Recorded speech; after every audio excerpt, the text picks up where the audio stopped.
वात्सल्य मूर्ति श्री राम।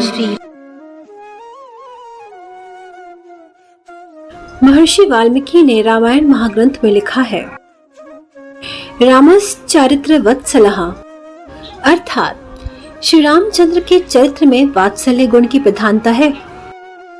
माता पिता का संतान के प्रति नैसर्गिक विशुद्ध प्रेम वात्सल्य कहलाता है। प्राणी मात्र के प्रति अपार करुणा से ओतप्रोत सुहृदयवान श्री राम अखिल ब्रह्मांड के परम पिता, अपरिवर्तनीय पिता है। जब विभीषण अपने अपमान को स्मरण कर रावण की अंत्येष्टि नहीं करना चाह रहे थे, लोक मर्यादा को भंग होता देख करुणा निधान श्री राम ने विभीषण से कहा, वैर मरण पर्यंत नहीं चलता है, और जब कि हमारा उद्देश्य पूर्ण हो चुका है, तब तुम्हें किसी भी प्रकार का अन्यथा भाव इसके प्रति मन में ना रखते हुए इसका अंतिम संस्कार करना चाहिए, क्योंकि अब तो यह हम दोनों के लिए समान ही प्रिय है। घोर शत्रु के प्रति भी मानवीय सम्मान का श्रेष्ठ भाव प्रदर्शित करने वाले राष्ट्राध्यक्ष श्री राम ने सारी दुनिया के समक्ष महान आदर्श स्थापित किया। शत्रुता का कारण समाप्त होने के पश्चात शत्रु के प्रति नीति परायण रहने की महानता के दर्शन करुणा निधान श्री राम के जीवन में देखे जा सकते हैं। संस्कृति सादर भाव के गर्भ से प्रस्फुटित होती है। भारतीय संस्कृति ने हमेशा नीति के प्रति आदर भाव प्रकट करने का ज्ञान प्रदान किया है। भारतीय संस्कृति का समग्र प्रतिनिधित्व अगर किसी एक जगह देखा जा सकता है, तब निसंदेह वह नाम राष्ट्राध्यक्ष श्री राम का ही होगा।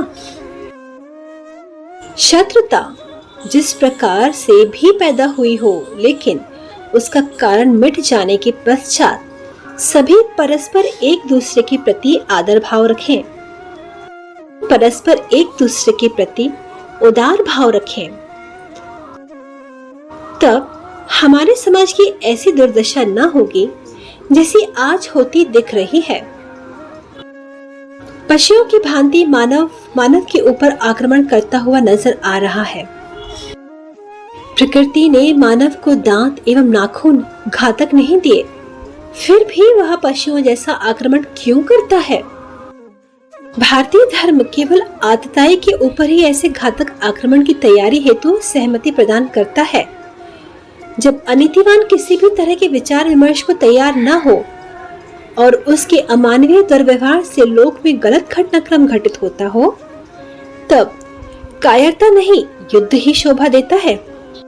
मात्र सत्य, प्रेम तथा नीति की रक्षा हेतु ही करने का आदेश सभी धर्मशास्त्रों एवं महापुरुषों द्वारा दिया गया है।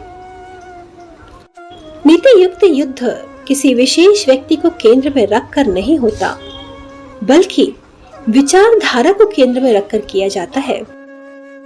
व्यक्ति या देश अपनी गलती मान लेता है, तब संधि का रास्ता सदा खुला रखना चाहिए। करुणा निधान श्री राम द्वारा बाली के पुत्र अंगद को पुत्रवत स्नेह प्रदान किया गया। रावण के अनुज विभीषण को विचारधारा की समानता के आधार पर अपने भ्राता तुल्य स्थान प्रदान किया गया एवं बाली और रावण की विधवा स्त्रियों को मान सम्मान के साथ उनके अपने अपने राज्यों में जीवन निर्वाह हेतु सुग्रीव एवं विभीषण को आज्ञा प्रदान की गई। करुणा निधान श्री राम जैसी आदर्शवादिता प्रत्येक मानव में होनी चाहिए, तभी मानवीय गरिमा शोभा को प्राप्त होगी। जब व्यक्ति अपना विरोध केवल विचारधारा के आधार पर प्रकट करता है, तब कभी भी उसका हृदय व्यथित नहीं होता है। हृदय उन्हीं का हमेशा व्यथित रहता है जो अपने अहंकार की पुष्टि न होने के कारण या स्वार्थ और नफरत आदि संवेगों के कारण किसी से भी शत्रुता ठान लेते हैं, जिसके कारण उनके गर्त में जाने की दुखद यात्रा का प्रारंभ हो जाता है। स्वयं को मानव समझने वाले उन सभी महानुभावों की एक नैतिक जिम्मेदारी बनती है कि वे मानवीय गरिमा से युक्त आचरण प्रस्तुत करें और समाज में इसी प्रकार के आचरण की शिक्षाएं भी प्रदान करें। हमारे समाज की भी नैतिक जिम्मेदारी बनती है कि अगर कोई मानवीय गरिमा के विपरीत आचरण करता हुआ पाया जाए तब उसको सजा के साथ मानवीय गरिमानुकूल व्यवहार का शिक्षण भी प्रदान किया जाए, जिससे वह सजा से मुक्त होकर पुनः सजा हेतु सुधार गृह अर्थात जेल में न जाए। इस धरती पर सबसे बड़ा धर्म है शांति की स्थापना। जो शांति का वैरी है वह समूची मानव जाति का वैरी है। जो शांति का प्रेमी है वह समूची मानव जाति का मित्र है। शांति की स्थापना एक महान दैवीय अभियान है। वात्सल्य मूर्ति श्री राम ने शांति की स्थापना के लिए ही रावण के साथ महासंग्राम किया। महाकवि कालिदास ने अपने काव्य रघुवंश में राष्ट्राध्यक्ष श्री राम के विराट व्यक्तित्व के संबंध में लिखा है, श्री राम दृढ़ता में सबसे दृढ़, तेज में सबसे उदीप्त, उच्चता में सबसे उच्च, व्यापकता में सबसे व्यापक, मेरु सदृश आत्मा वाले थे। उनका जैसा व्यक्तित्व था वैसी ही प्रज्ञा थी, वैसी ही शास्त्रज्ञता, जैसी शास्त्रज्ञता थी वैसी ही साधना थी और वैसी ही महती उपलब्धि।